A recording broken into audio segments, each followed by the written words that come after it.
আল্লাহর বান্দা মনে রাখো, আমার আল্লাহ পাক বিশ্ব নবীকে লক্ষ্য করে বলেছেন, ইয়া রাসূলুল্লাহ ইয়া হাবিবাল্লাহ, আমি আল্লাহ পাক আমার নবী মাহফুজ থেকে আপনাকে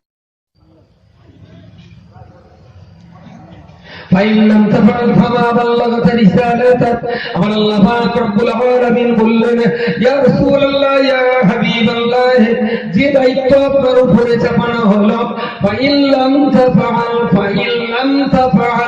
এই দায়িত্ব যদি পালন করতে না পারেন, فما بلغت رسالته, তাহলে আপনাকে দায়িত্ব দেওয়ার পরে আপনি দায়িত্ব পালন করতে ব্যর্থ হলেন, আপনি কমপ্লিট নবী হলেন না, আপনি ব্যর্থ নবী, আপনি সার্থক নবী হতে পারলেন না, আপনি ফেল করা একজন নবী হয়ে গেলেন। ও নবী মুহাম্মদ রাসূলুল্লাহ, আমি খালিক মালিক আপনার মাবুদ হয়ে আপনার উপরে দায়িত্ব চাপিয়ে দিলাম। বাল্লিগ মা উনজিলা ইলাইকা মির রাব্বিকা, আপনার প্রভু আমি আল্লাহর পক্ষ থেকে আপনাকে যে আলোর দিশারি কোরআন নামের যে কিতাব আপনাকে দিয়েছি, অত্যন্ত যত্ন সহকারে এই কিতাবটাকে পৃথিবীর মানুষের দ্বারে পৌঁছে দিতে হবে। জোরে বলুন সুবহানাল্লাহ।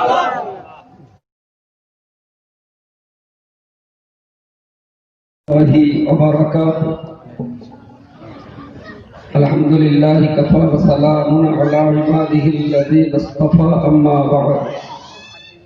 আউযু বিল্লাহি মিনাশ শাইতানির রাজীম।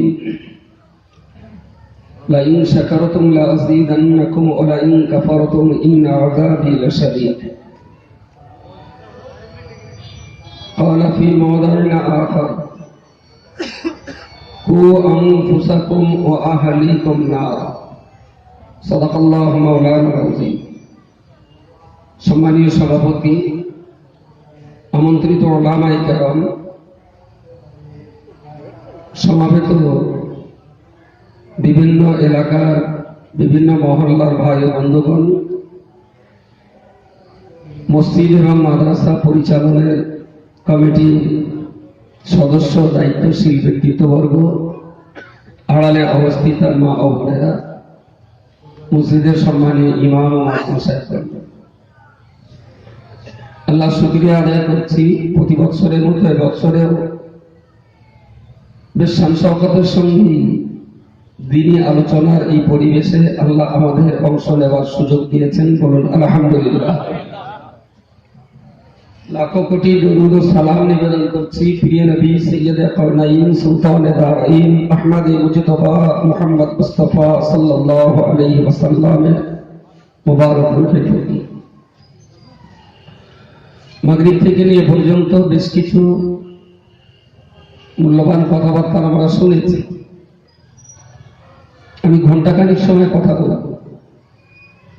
আমার পরে মৌলানা আব্দুল মহিদ সাহেব, মৌলানা মিজানুর রহমান সাহেব, তাদের বক্তব্য আপনাদের মোটামুটি শোনা আছে, ধ্যান ধারণা কম বেশি আছে। ইনশাআল্লাহ আল্লাহ যদি রাজি থাকেন তারাও কিছু আলাপ আলোচনা আপনাদেরকে শোনাবে। প্রথমেই এটা দাবি করছি, সামনে যে চেয়ারগুলো আছে, মুরব্বী মানুষ যারা আছেন, বৃদ্ধ মানুষ তারা থাকুন, আর অল্প বয়সে যারা একটু ভিতরে আসেন, অল্প বয়সে যারা একটু ভিতরে আসেন, বৃদ্ধ মানুষ যারা চেয়ারগুলো তাদের জন্য থাক, বয়স্ক মানুষদের জন্য যা আছে সব বোধহয় 90-এর উপরে বলে।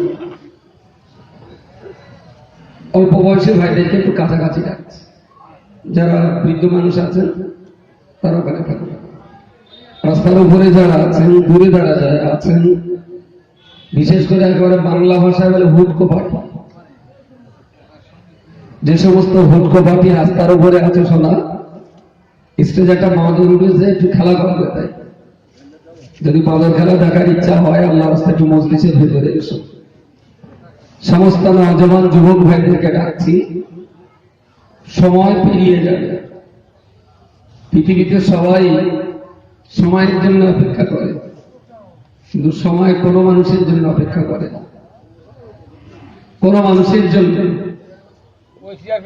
বেলা ডুবো অবস্থা, আমার আসরের নামাজ পড়া হয়নি, সময় আমার জন্য অপেক্ষা করবে না, বেলা ডুবিয়ে যাবে। 32 বছর বয়স, আমার এখনো বিয়ে করা হয়। সময় কারোর জন্য দাঁড়িয়ে থাকবে না যে এখনো বিয়ে করা হয়নি, আইবুড়ো বয়স, তাই 32 বছর বয়স, আইবুড়ো লোক একটু দাঁড়িয়ে থাকি বেটা করে, এটা হবে না। চা হাতে দিয়েছে, গরম চা, ওর সময় পেরিয়ে যাবে, সময় চুপচাপ থাকবে না, ওর বড্ড ব্যস্ত, আমি একটু দাঁড়িয়ে থাকি। পৃথিবীর সবাই স্টেশনে যে ট্রেন কখন আসবে তার জন্য অপেক্ষা করে, মানুষ সময়ের জন্য অপেক্ষা করে, সময় কখনো মানুষের জন্য অপেক্ষা করে না। সুতরাং আপনি যদি রাস্তায় ঘোরেন আপনার সময় গায়ে হবে, যদি নামাজে দাঁড়ান আপনার সময় গায়ে হবে, যদি জুয়া খেলেন আপনার সময় পেরিয়ে যাবে, যদি গল্প করেন আপনার সময় পেরিয়ে যাবে, যদি জেকের ফেকের করেন আপনার সময় পেরিয়ে যাবে। বিবেককে জিজ্ঞেস করে দেখুন, এই সুন্দর মনোরম একটা জ্ঞান চর্চার পরিবেশ কত টাকা খরচ করে এই মজলিসের আয়োজন। আপনি যদি এই মজলিসে না আসেন, অযথা রাস্তায় ঘোরাফেরা করে, তাহলে সময় কিন্তু আপনার জন্য অপেক্ষা করবে না। সেই জন্য রাস্তার উপরে আমার অত্যন্ত স্নেহের ছোট ছোট ভাই, তোমরা যারা রাস্তায় ঘোরাফেরা করছো, আমি তোমাদেরকে ডাকছি মজলিসে এসো। তোমাদের জন্য, তোমাদের চোখে মুখে একটা উজ্জ্বল ভবিষ্যৎ আমরা অনুধাবন করছি, লক্ষ্য করছি। তোমাদের দিয়ে আমরা আমাদের সমাজে অনেক অগ্রগতির ভাবনা ভাবছি। সুতরাং হেলায় অবহেলায় নিজের জীবনটাও বেকার করো না, সময়টাও অপচয় করো। যদি সময়ের সঙ্গে সঠিক সময়ে সঠিক কাজটা করিয়ে না নিতে পারি, আমি যদি সময়কে ব্যবহার করে না নিতে পারি, তাহলে সময় কিন্তু একদিন আমাকে ব্যবহার করে দেয়, সেদিন আমার আর কিছু করার থাকবে না। আমি গ্রন্থ মুকুট কোরআনুল কারীম থেকে ছোট্ট ছোট্ট কয়েকটি আয়াত আপনাদের সামনে রেখেছি। আলাজ মৌলানা ইয়াকুবুল সাহেব হুজুর, তিনি আমাদের মাঝে বেশ কিছু কথাবার্তা, জিকির ফিকিরের আলাপ আলোচনা তিনি করে গেছেন। আমার আগে আমাদের স্নেহধন্য মসজিদের সুযোগ্য ইমাম সাহেব ছোট ভাই, সেও আপনাদের দিন সম্পর্কিত কিছু কথাবার্তা আপনাদেরকে শুনিয়েছেন। আমি ছোট্ট করে যে আয়াতটা বলেছি, লাইন শাকারুল্লাহ আযীদান্নাকুম ওয়া লাইন কাফারতুম ইন্না আযাবি লাশাদীদ, আর একটা আয়াত শুনিয়েছি, কু আনফুসাকুম ওয়া আহলিকুম নারা। সঙ্গে আনুষঙ্গিক আরো দুটি কথা বলে আমি আলোচনা শেষ করব। কমিটি সাহেবদের সঙ্গে, ভাইদের সঙ্গে আলোচনা করিয়ে এসেছি। আমি পুরো 1 ঘন্টা কথায় আলোচনা করব, এবং আমার আলোচনার পর মৌলানা আব্দুল মুহিত সাহেব তিনি আলোচনা করবেন ইনশাআল্লাহ। তারপরে আমাদের স্নেহধন্য হাফেজ মিজানুর রহমান সাহেব তিনি আলোচনা করবেন। এরা বয়সে আমার চাইতে অনেক নবীন, আব্দুল মুহিত বা মিজানুর অনেক ছোট, কিন্তু আল্লাহ সতর্কতার রয়েছে, এরা আপনাদের ঠকাবে না। এরা আপনাদের যদি জিতিয়ে নাও দিতে পারে, আস্থা রাখতে পারে, এরা আপনাদের সঙ্গে প্রতারণা দেবে না। কিন্তু ধর্মসভার মজলিসে এমন প্রচুর পরিমাণ বক্তার আবির্ভাব আমরা লক্ষ্য করি, যারা মানুষকে প্রতারণা দেয়। যে সমস্ত আলোচনা শুনে মানুষ গোমরা হয়, সওয়াবের জায়গায় মানুষ পাপ কামাই করে। কিন্তু আব্দুল মুহিত, মিজানুর রহমান, ইসমাইল, মাসুম বিল্লাহ, আল্লাহ শকর বোঝাবে, সেটা বিদ্যা বুদ্ধি কম না। এরা বিরাট বড় বড় মুফতি না, এরা বড় বড় মুহাদ্দিস না, কিন্তু যখনই আমি আঞ্জুমানের ছেলেদেরকে নিয়ে বসি, আমি তো বারবার বলি, আজকে যে অবস্থা করবে 2 মিনিটের জন্য কোরআনের আয়াতটা একটু তফসিরটা দেখে যাবে। আজকে যে হাদিসটা মানুষকে শোনাবে, 2 মিনিটের জন্য হাদিসের মানে মতো একটু পড়ে দেবে। তুমি যদি একটু পড়ে মারি কেউ মানুষ তোমার কথা শুনবে। আসলে কোরআনের প্রতি ভক্তি মহব্বত, এটা তো মানুষের অন্তরে আল্লাহ ঢেলে দেয়। আর মানুষের অন্তরে আল্লাহ যদি মহব্বত না দেয়, আমি যতই নামি দামি বক্তৃতা করি না কেন, এই বক্তৃতার কোনো আসল বান্দার শ্রোতার কলমে প্রতিফলন ঘটবে না। তো তারা আলোচনা করবে, তাদের আলোচনাও আমাদের শুনতে হবে। আমি যে আয়াতটা দিয়ে শুরু করেছি, লাইন শাকারতুম লাযীদান্নাকুম, আল্লাহ তার বান্দাদেরকে বলেছেন, বান্দা লাইন শাকারতুম, যদি তোমরা আমি আল্লাহ আমার শুকরগুজার হতে পারো। শুকরগুজার অ্যাকচুয়াল কোন কারোর কাজের প্রতি সন্তুষ্ট হয়ে, কারোর কাজের প্রতি সন্তুষ্ট হয়ে তাকে কিছু বিনিময় দেওয়া, সে বিনিময় টাকা হতে পারে, সে বিনিময় প্রশংসা হতে পারে, সে বিনিময় একটু সন্তুষ্টির মুচকি হাসিও হতে পারে, সে বিনিময় উৎসাহ উদ্দীপনা হতে পারে। মসজিদ থেকে নামাজ পড়ে বেরিয়েছে, আপনার দুটো জুতোর একটা বাচ্চা না একটা বাচ্চা, আর বাচ্চা ছেলে জুতোটা দূরে ছিল, চোখে পড়েছে, তাড়াতাড়ি করে জুতোটা এনে আপনার পায়ের সামনে দিয়ে হতে পারে দু রকমের বক্তব্য। ছেলেটার মাথায় হাত দিয়ে দিলেন, আরে আমি কখন তো জুতো বলছি, তুই জুতো হাত দিয়ে এনে দিলি, আমরা তো ভালো, থ্যাংক ইউ ভেরি মাচ। ওই গতিটা মানসিকভাবে তৈরি হয়ে যাবে, আগামী দিন যদি কোনো কেউ এরকম জুতো না পায়, ও বইয়ে এনে দেবে যে না শুধু তুমি জুতো এনে দিয়েছি বলে এতটা পাবো না, আমার মাথায় হাত দিয়ে দোয়া করলেন, আমাকে ধন্যবাদ জানালেন, আমার এত মিষ্টি ভাষা দিয়ে আমাকে আদর আপ্যায়ন করলেন। ও তৈরি থাকবে আগামী দিন এরকম ভালো কাজ করার জন্য। আপনি এটা তার দিতে পারেন, এতে সব সুবহানাল্লাহ। একটা ছোট বাচ্চা এই যে এটা তো উপকার, আপনার জুতো পাচ্ছিলেন না, মুসলিমরা হাঁটতে হাঁটতে দূরে সরে গেছে, জুতোটা হাত, এরা ঘটে অনেক সময়, অনেক সময় ঘটে। তো আপনি তার মাথায় হাত দিয়ে দোয়া করে দিলেন, আল্লাহ খুব ভালো, বাহ কচিটা তো খুব ভালো, অনেক ধন্যবাদ। ও আগামী দিনে এইরকম ভালো কাজের জন্য আবার তৈরি থাকবে, মৌকা পেলে ভালো কাজ করবে, যেহেতু পাওনা পেয়েছে। আর একটা ব্যবহার আপনি করতে পারেন, জুতো খুঁজতেছেন যদি পাচ্ছেন না, ছেলেকে হ্যাঁ তুমি কখন তো খুঁজতে কমে রেখে দিতে জানার কথা, আমি জুতো খুঁজে পাচ্ছি না, এটাও হয়। আচ্ছা, ও যদি কোনোদিন এইরকম আবার কোনো লোক জুতো না পায়, ও যদি দেখতে পায় সামনে, আমরা সামনে পারে তো পা দেখ ছেলে রক্ত ফেলে দেবে, সারা গুলোদের খুঁজি না পায়, কারণ সামনে দিলি যদি গাল চর্দি হয় হচ্ছে না দোয়াই পাবে। এটা হলো বেইমানি করা, এটা চরম বেইমানি করা। লাইন শাকার তো ভালো কাজের বিনিময়ে আপনি যদি শুকরিয়া আদায় করেন, তাতে যারা ভালো কাজ করে তাদের ভালো কাজের প্রতি উৎসাহ শত সহস্র গুণে বেড়ে যায়।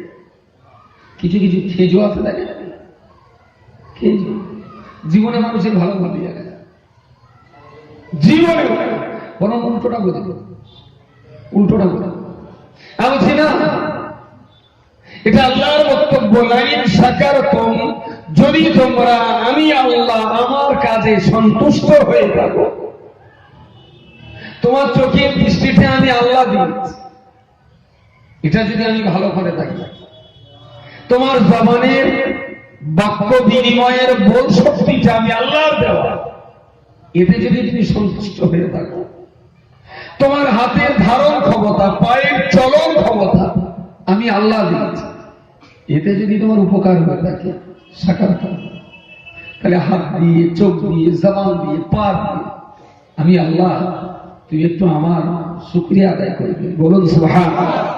যদি আমার শুকরিয়া আদায় করো, লাযীদান্নাকুম, আমি তোমাকে আমার নিয়ামত যতটা দিয়েছি যদি শুকরিয়া আদায় করো, তাহলে আগামী দিনে তোমার নিয়ামত আরো বাড়িয়ে দেব, বলুন সুবহানাল্লাহ।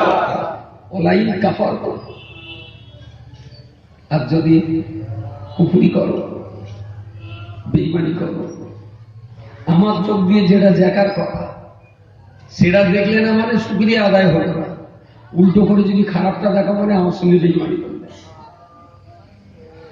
আমার হাত দিয়ে তুমি কাবার গেলাফ নাও ধরতে পারো, তুমি রাসূলুল্লাহর মাজার মুকাদ্দাসের গ্রিল নাও ধরতে পারো, অন্তত চেষ্টাটা তো করো বাড়ির কোরআনটা ধরতে।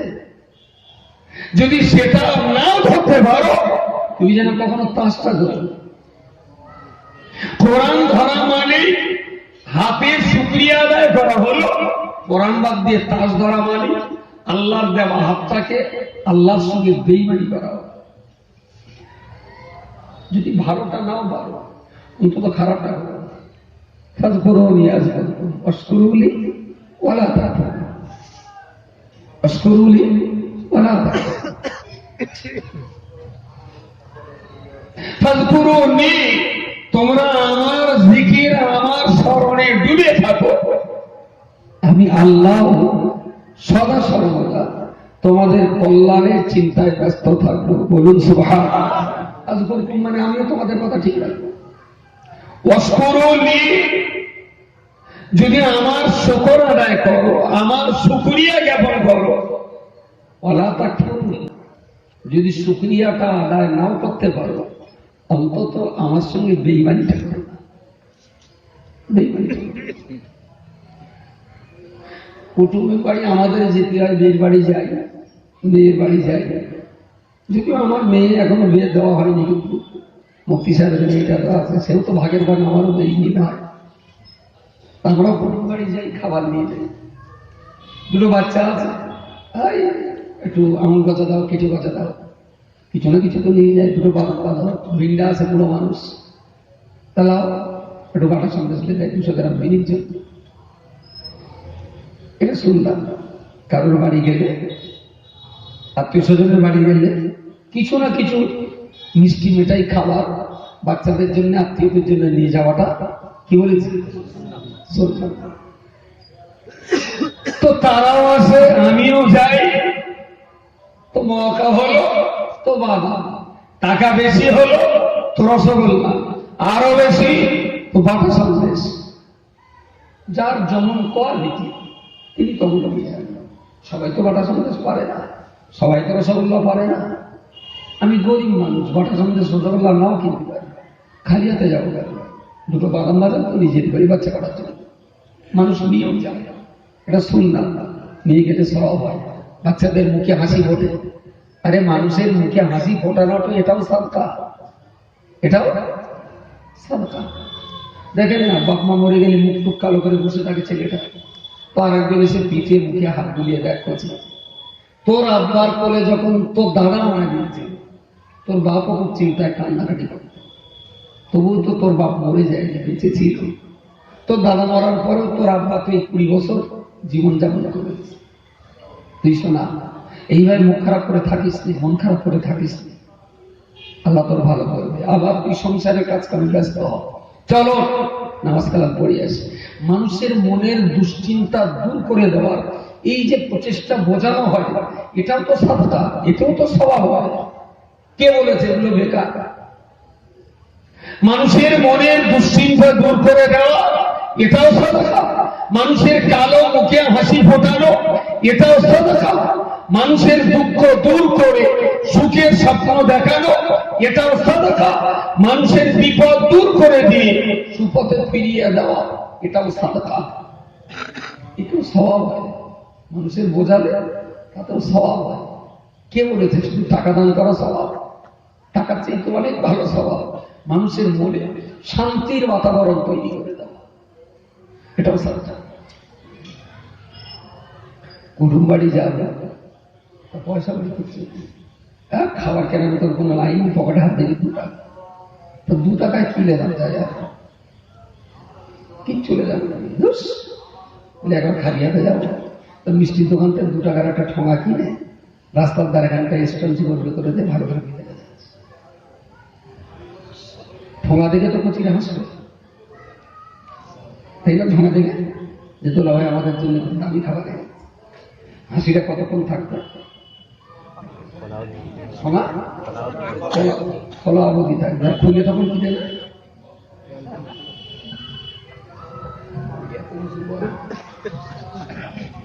আসলে যদি মানুষের মুখ না দেখতে পারি না, বলে বসে এই তাদের কোনো সরিয়ে আসে, এই কটা কোনার করা বাদ যাচ্ছে একদম, ওই কোনা থেকে মানে দিকে আসে।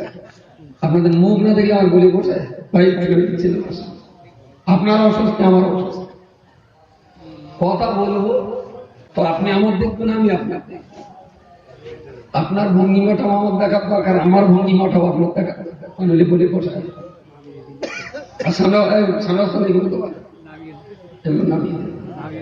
সে বৈরাগীর বেলায় এত মালা দেবে যে বৈরাগী ঝেঁকে আর কিছু করতে চাই পারছে না। তো আমার যদি ক্ষমতা থাকে আমি 2টো বাদাম ভাজা দিই, কচিদের আনন্দ দেব। কিন্তু যদি খাবারের জায়গায় অখাদ্য নিয়ে যাওয়া হয়, তখন বাচ্চাগুলো প্রচন্ড ভাবে ঠকে যায়, মানসিক ভাবে বিধ্বস্ত হয়ে যায় যে বোনটা একদম খাসা বেদম মারা করে একদম পিওর, তাহলে এই জিনিসটা বাড়ি আনে। যদি কিচ্ছু না পারত, ইসলামে একটু বাধা থাকা সত্ত্বেও 2 টাকা দিয়ে মিনিমাম যদি 2টো চকলেট নিয়ে যেত, 2টো চকলেট, তাও তো 2টো বাচ্চার মনে হাসি ফোটাতে পারতাম। যদি 8 পয়সা থাকে তাও তো একটা বেলুন কিনেছে, খাবার তো কিচ্ছু নেই, খুশির আসবে একটা বেলুন কিনে অন্তত বাচ্চাটার হাতে দেবে, যেমন খাবার আনতে পারেনি, পয়সা দিল না, এইটা নিয়ে তুমি একটুখানি হাসো। কিন্তু যদি খাবারের জায়গায়, হাসাবার জায়গায় যদি অখাদ্য তুলে দিই, এটা চরম ভাবে বদদুয়ার ভাগিয়ে দাঁড়াতে পারে। বাচ্চার মনোকষ্টের কারণ হয়ে গেছি আমি, তো এই নিষ্পাপ বেবানা মাসুম সন্তানের সঙ্গে এই বেঈমানি করাটা আমার উচিত হয়। সকাল থেকে সন্ধ্যা পর্যন্ত টাইমটা যদি মসজিদে নাও কাটাতে পারে, হালাল ব্যবসা বাণিজ্যে যদি নাও কাটাতে পারি, যদি পারি হালাল ব্যবসা, মসজিদ, মাদ্রাসা, চাষ আবাদ, কৃষিকার্য, ক্ষেত খামারের সময়টা কাটাবো, যে যেমন পারে সে তখন স্বভাব কামাই করুক, চাষ করে স্বভাব হোক, ব্যবসা করে স্বভাব হোক, নামাজ পড়ে স্বভাব হোক, পরের জমিতে জমি দিয়ে স্বভাব হোক। কোনো কিছু না করে যদি বেকার বসে না দেখে কাজ করে, হরতন 2 কোন টেক্কা করা সঙ্গে একটু আলোচনা হোক, তার মানে কুটুম বাড়ি প্যাকেটে তুলে দেওয়া হচ্ছে কথা বলে। যদি তুই নামাজটা নাও পড়তে পারিস, তুই কেন কাজটা খেলতে গেলি? তুই যদি হালাল ব্যবসা নাও করতে পারিস, কেন তুই কেন ভোট খেলতে গেলি?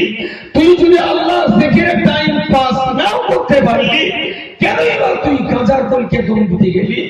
এটা হলো সৃষ্টিকর্তার সঙ্গে চরম ভাবে চরম বিশ্বাসঘাতকতা। ইবাদত যদি নাও করতে পারি, আমি ক্ষতি রাখাতে পারি, খাবার যদি নাই বা কিনতে পারি, আমি স্টনশিপটা কেন খাবারের জায়গায় জায়গা করে? সুতরাং আমার সমাজ যারা তাস খেলে, যারা জুয়া খেলে, যারা কেরামবাড়ি করে থাকে, অসামাজিক কার্যকলাপে যারা ডুবে থাকে, দোষটা ঠিক তাদের না, তাদের না, দোষ সমাজ ব্যবস্থার উপর, দোষ আমাদের। আমরা মানুষকে বোঝাতে পারি, ইসলামের সাথে মানুষের পরিচয় করতে পারি। আমি শুরুতে বলছিলাম, সঠিক সময় সঠিক কাজে আঞ্জাম দেওয়া। পৃথিবীর প্রতিটি কাজ কিন্তু সময়ের সঙ্গে অ্যাটাচমেন্ট। যদি উপযুক্ত সময়ে উপযুক্ত কাজ যদি করে, সেটা মানুষের জন্য করলাম। আজকের এই ধর্মসভা আজকে প্রত্যেকে শুরু রাত 12টা পর্যন্ত হবে একটা। যদি এই সদর্শনা শুরু করতে হয়, যে প্রতি বছর তার থেকে শুরু করে রাত 12টা চলে, এই বছর আমরা রাত 1টা থেকে শুরু করবো, ফসল চলে লোক হবে, লোক যদি কাইসারা না ওই 4টে বস্তা থাকবে মুখ চেনা বাটি, যে তো মুখ চেনে না গেলে তো মান সম্মানের কেস, চলে এখন সামনে গিয়ে হিজড়ি শুইতে আসে, চোখ বুঝতে বুঝতে আসে। এটা হলো সঠিক সময় সঠিক কাজের প্রয়োজন। সঠিক সময় সঠিক কাজে চা গরম চা করে দিলেই করে, হাতে করে নে, একটু করে চুমুর দেওয়া, আবার একটু বিশ্রামী ইমেজ নেওয়া, আবার একটু চুমুর দেওয়া, আবার একটু গাল টাল নেড়ে, আবার একটু খাওয়া। এটা হলো চা খাওয়ার স্টাইল। স্টাইল শুধু না, মজাও তাই। এখন এই চা তৈরি করে সামনে দিচ্ছে 8টার সময়, আর তাই যদি 9:30টার সময় খায়,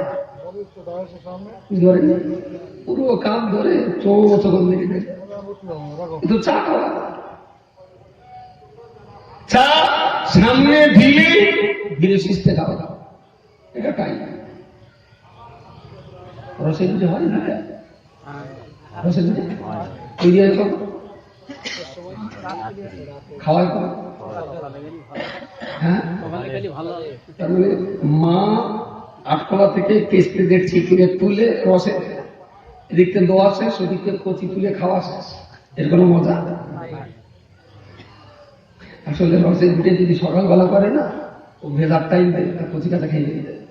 যদি দুপুর বেলা করে ভেজার টাইম দেবে না, খেয়ে ফেলে। যদি বিকেল বেলা করে ভেজার টাইম দেবে না, খেয়ে ফেলে দেয়। যার জন্য রসের পিঠে হয় আমরা তার টানাটা দেখি, কচি এক আধটা শুকনো খাটি খাটি চলে পড়ে, মা কাটা বিছানা এসেই হয় সারা রাত হাঁড়ি থেকে ভাত দেবে না। সকালে উঠে দেখবে ছোট ছোট পিপিন বেশ কত পুষ্ট বানাবে, সারা রাত্রি ভিটামিন দিলে বেশ কত পুষ্ট বানাবে। এইবারে খাওয়া চারা যদি রাত 8টায় করে সকাল 8টায় খাওয়া হয়, চা চা চায়ের ক্ষেত্রে রাত্রি তৈরি করে সকালে খাওয়াটা চরম বোকা।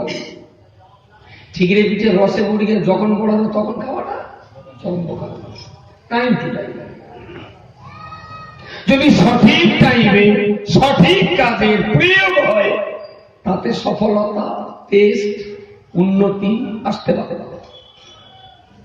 যদি সঠিক সময়ে সঠিক কাজটা না হয় তাতে অধঃপতন হওয়ার সম্ভাবনা একদম 100% হতেই হবে।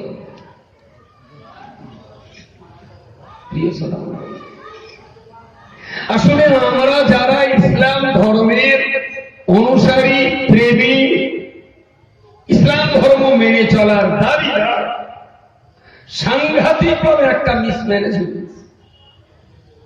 সঠিক সময়ে ইসলামটাকে আমাদের ভিতরে প্রয়োগ করা হয়নি।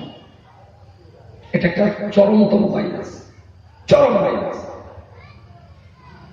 জানবেন, কাপড় যদি ভিজে থাকে তবে নিংড়ে পানি বেরোবে। যে কাপড়টা পরে আছে এই যদি নিংড়ে টেনে টেনে ছিঁড়েও ফেলা হয়, একটা পানি বেরোবে না, কারণ তো পানি নেই, তা বেরোবে কথা। কাপড় নেংড়ানো তখনই হয় যখন পানি থাকে, আর নেংড়ালেই পরে পানি বেরিয়ে আসে। পুরো টাইট করে যদি নেংড়ানো হয়, টোপ বন্ধ হয়ে গেল, পানি পড়ে গেল। এবারে খুলে টেনে যদি সাইজ করে গোটা চারিক ঝাপটা দেওয়া হয়, আড়ে লম্বায় যদি 4টে ঝাপটা দেওয়া হয়, লুঙ্গি অর্ধেক শুকিয়ে যায়,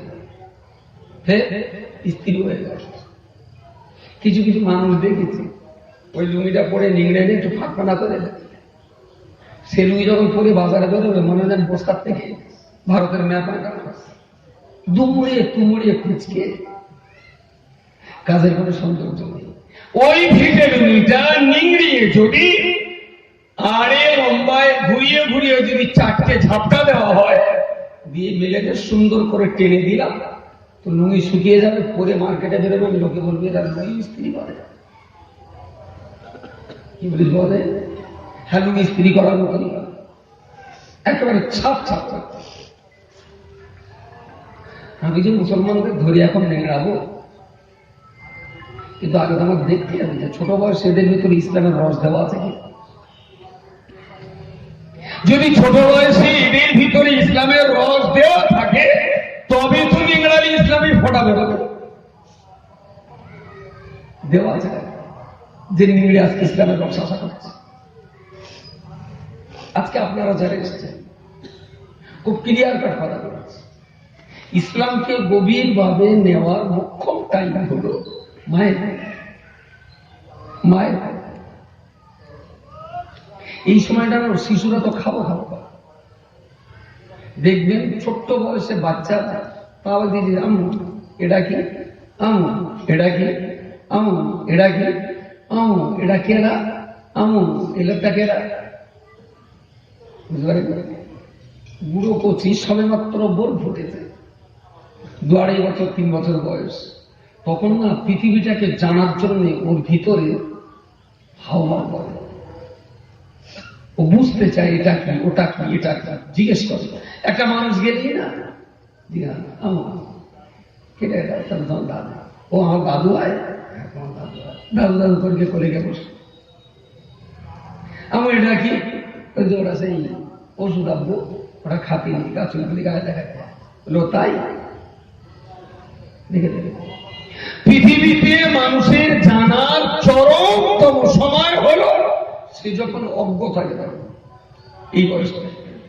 আর যে বয়সে তার জানার আগ্রহটা থাকে সেই বয়সে মা তারে জানায় এটা চিলিপচি, এটা ফুল, এটা গাছ, এটা ফুল, এটা হরেন, এটা সেট, এটা চশমা, এটা টুপি, এটা জামা, এটা দাড়ি, আর এটা কাল। মা যদি সেই বয়সটা জানিয়ে দিত এটা পরামর্শ। কিছু বর্ণনা দিয়ে বলতেন যেটা আল্লাহ, কিছু বর্ণনা দিয়ে বলতেন যেটা নবী। খাওয়ার সময় এই দোয়াটা পড়ে খেতে হয়, শোয়ার সময় আল্লাহকে ডেকে তবে এই দোয়াটা পড়ে শুয়ে পড়তে হয়। রাস্তা দিয়ে মধ্যম গতিতে মাথা উঁচু করে হাঁটতে হয়, মানুষের সঙ্গে গালিগালাজ করতে নেই। যখন এই বাচ্চাটার ভিতরে জানার অদম্য পিপাসা যখন থাকে, সেদিন আমরা বাচ্চাকে চিনিয়ে দিয়েছি এটা তোমার দাদু, এটা তোমার খালাম্মা, এটা তোমার পুর চাচা, এটা তোমার ছোট চাচি, ওটা তোমার ধর্মবা, এটা তোমার নখালা, ওটা তোমার সেজে আব্বা, এটা তোমার চাষতে দাদু। কচি সব শিখে ফেলেছে। আজকে 12-13 বছর বয়সে কোচের একবারও জিজ্ঞেস করে না মা দাদু কোনটা, একবারও জিজ্ঞেস করেন, কারণ তো জানা ফেলেছে। এই খালি পেটে শিশুটা মায়ের পেট থেকে পৃথিবীতে এসেছে জগৎটাকে চেনা জানার জন্য তার অদম্য ইচ্ছা থাকে। আর সেই পিপাসার টাইমে আমরা ওরে খানার পানি দিছি, খেতের পানি দিছি, ওতে আমরা প্রচুর পানি খাওয়া নিয়েছি।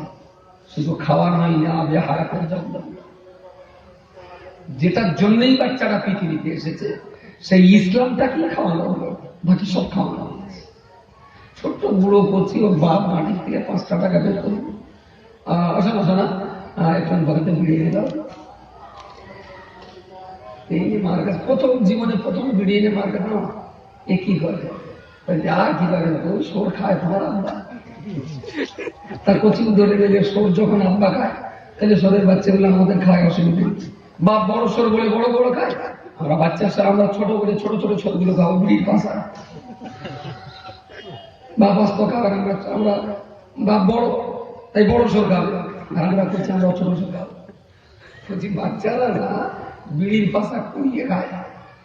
যে বাড়ির বড়রা বিড়ি খায় সে বাড়ির কচিরা পাশা কুড়িয়ে বিড়ি খায়।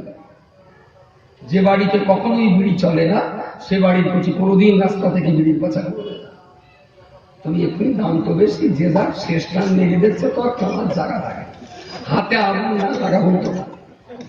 আগের তাতে বিড়ি ঠিক রাস্তা দেখতে এরকম বড় বড় অর্ধেক দেখতে, এখন সে একটুখানি পাশা লাগে। তার মানে এরকম করে ধরা দেখলাম চিমটি কেটেছে, এবারে দেবে বোঝানো না। তার মানে কোন আগুনি খেয়ে একটু রস লাগিয়ে ঠিকই কেন। ছোট কচি অবস্থায় ছিল ইসলাম দেওয়ার একটা মোক্ষম জায়গা, সবচেয়ে গুরুত্বপূর্ণ সময়। সেই সময়টা আমাদের ক্ষতি হয়ে গেছে, ক্ষতি হয়ে গেছে। এই ক্ষতি হয়ে গেছে বলে ক্ষতি চলতেই থাকবে, এটা হতে পারে না। ক্ষতি হয়েই গেছে বলে ক্ষতি হতেই থাকবে, এটা মেনে নেওয়া যায় না। ঠিক আছে, আমার বাবা আমাকে ছোট বয়সে শেখাতে পারি, তো মাতিন যখন বলছে, আব্দুল মাতিন যখন বলছে, অন্তত আমার বাচ্চা কটারে আমি এই সর্বনাশার হতে। আমার আব্বা তো আমাকে মায়ের কোলে কলমা শেখায়নি, কোরআনের তালিম দেয়নি, নামাজ আমাকে পড়তে বলেনি, সওয়াল দোয়ার খাবার দোয়া আমার বাবা আমাকে শেখায়নি। এটা আমার জন্য ক্ষতিও হয়েছে, কিন্তু আজকে যখন আমার মাথায় ঢুকে গেছে আমি যে ক্ষতিগ্রস্ত হয়েছি, আমার বাচ্চাগুলোকে আমি আর এই ক্ষতি হতে দেব। একটা প্রজন্ম আদানি হলো।